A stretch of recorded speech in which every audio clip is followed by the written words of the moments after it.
Here's a great northern-inspired Indian curry using all vegetables. It's my bean and potato stew. Now, there are a few spices, but this is what makes it so special. So I like to start off with some ghee. Ghee is a fantastic product to have in your fridge or your pantry. Essentially, it is clarified butter. So it's fantastic for people who are paleo or vegetarians because all of the milk solids have been removed. Now, I'm going to add about 2 tablespoons of that.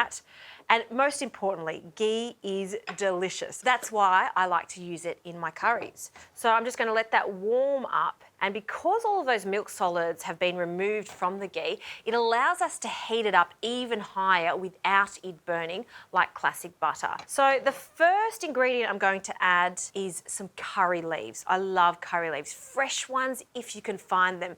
If you can't, by all means, you can use dried ones or buy a big bunch of them. You can get them at your supermarket now and freeze them. So I want some for a garnish. So we're going to add them and they will spit because of the moisture in, so just be careful. 1, 2, and 3.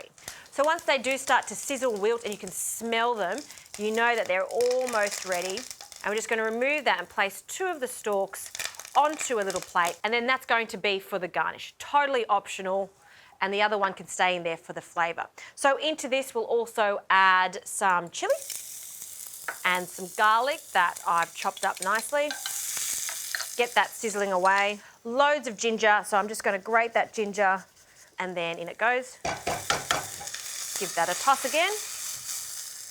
And now for the spices. So I like to start with whole spices for this. Some cumin seeds, we'll sprinkle that in. And we just want to toast them. This is the general rule when using spices. The whole spices, they can be toasted off first and then you add the ground ones. Naturally, because they're smaller, more refined, they'll burn faster. So add the whole ones first, toss them, and then add the others later. Now that smells fantastic, so we can add our other ingredients. It is a bean stew after all, so loads of beautiful fresh green beans. I've cut them into thirds. They can go in and we'll just coat them in that beautiful ghee and all of those flavours and just let them cook for a moment. And some potatoes, so 2 potatoes. I want to cut them roughly the same size as our beans so they cook in the same amount of time. And this is one of those recipes where you can add to like a big Indian style banquet and have this as a side dish. Or what I love to do lately is when I want a few more vegetarian dishes for a midweek dinner, have this served with rice and that's all you need. If you like some roti too, delicious. Because it's saucy and it's filling because of the potatoes and the beans. You really don't need much else.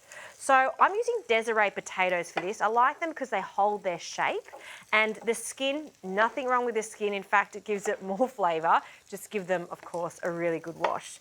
So into little cubes and the last ones. Great. Okay, we'll pop them in with our beans. And another toss. Okay, you can see that's just 2 potatoes. You can see how big this curry is going to be. Now for the remaining spices, some ground coriander, along with some ground turmeric, half a teaspoon, and then another toss. And I do have some garam masala, but I do like to add that right at the end. So just some water, about 1/4 cup, and the one big mistake when cooking curries is people forget to season. It needs seasoning so we can really taste all those spices. So a generous pinch of salt. And that's it. Now we're just going to cover that up and turn that down. And we're going to cook this for about 15 to 20 minutes or until the potatoes are tender. All right, let's check out this curry. It smells fantastic. I love how turmeric every time stains the potatoes. It looks beautiful. To check the potatoes are cooked, just grab your knife and just insert it into one of the potatoes. And if it goes in really easily, without resistance, they are cooked. See, it takes no time. This took 20 minutes. And we can add our last spice, the garam masala, which is a mixed spice blend, a very small amount. We'll sprinkle that in. And just for some freshness, I always like to add a little lemon juice and add this at the last minute. I'm going to turn the heat off and a good drizzle of that. If you don't want to use lemon, you could just use some white vinegar for this, but I just think that just pop of acidity is quite important for this curry.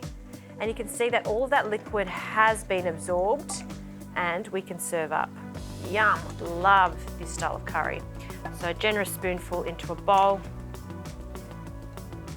And to finish this curry off, those beautiful curry leaves that we fried in some ghee at the beginning, we can pop them on the top just for some prettiness. So much flavour in this curry. 2 basic vegetables, really jazzed up with loads of spices, delicious.